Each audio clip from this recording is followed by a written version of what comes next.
आज पौष संक्रांति प्रचंड ठंडा तबे एकटू किछु तो बानातेई हबे ना बानाले भालो लागे ना। शर्टकाटे এই পাটিসাপটাটা হয়ে যায়, তাই আজকের দিনে পাটিসাপটাটাই বানালাম। গত বছর বানিয়েছিলাম কিন্তু এবছরে আবার ভুলে গেছি কিভাবে প্রপোর্শনটা নিতে হয়।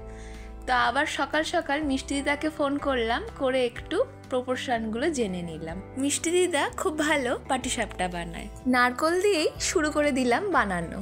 প্রথমেই নারকেলটাকে একটু কুড়িয়ে নিচ্ছি। পুরটাকে তো আগেই বানিয়ে রাখতে হবে। নারকেলের নাড়ু বা নারকেলের মিষ্টি বানালে মিক্সার গ্রাইন্ডারে নারকেলটাকে পেশাই করে নিলে বেশ খেতে সুন্দর লাগে। তবে এই ধরনের পিঠেগুলোতে নারকেলটাকে এইভাবে নারকেল কুড়নি দিয়েই কুঁড়লে বেশি ভালো লাগে। ব্যাস নারকেল কোড়া হয়ে গেছে, গুড় দিয়ে এবার পাক দিতে লাগলাম। লো ফ্লেমে রেখে দিয়েছি, আস্তে আস্তে গুড়টা গলে যাবে। এবারে আমি পাটিসাপটার ব্যাটারটা বানিয়ে নেব। 1 কাপ সুজিতে 1 কাপ মতো দুধ দিয়ে একটু ভিজিয়ে রেখে দিচ্ছি। সুজিটা আগে থেকে একটু ভিজিয়ে রাখলে খেতে ভালো লাগে।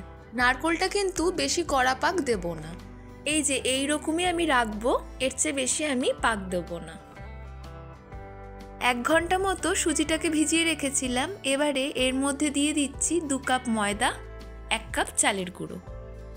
অল্প অল্প দুধ আর জল দিয়ে ভালো করে এটাকে পাতলা করে নিতে হবে।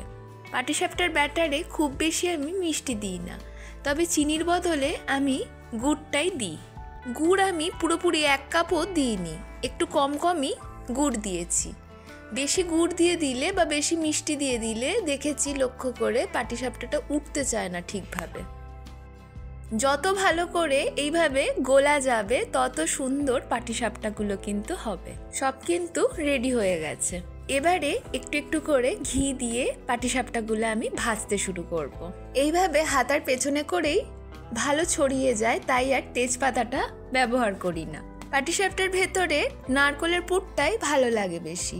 অনেকে ক্ষীর দিয়ে করে বা অনেকে সুজির একটা ক্ষীর বানায় সুজি দিয়ে বা দুধ দিয়ে, সেটাও ভালো লাগে, তবে আমার নারকেল দিয়েই ভালো লাগে।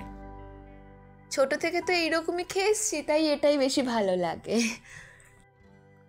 আর নারকেল যাদের ভালো লাগে তাদের তো নারকেলের পুরটাই ভালো লাগবে, তাই জন্যেই আমার নারকেলের পুরটা পাটিসাপটার ভেতরে দেওয়া।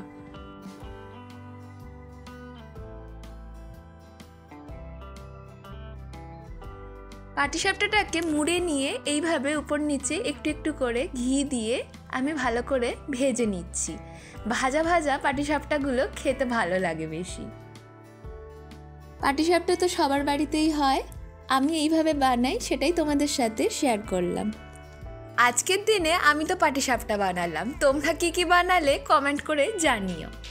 ভিডিওটা ভালো লাগলে please like, share and subscribe অবশ্যই করো।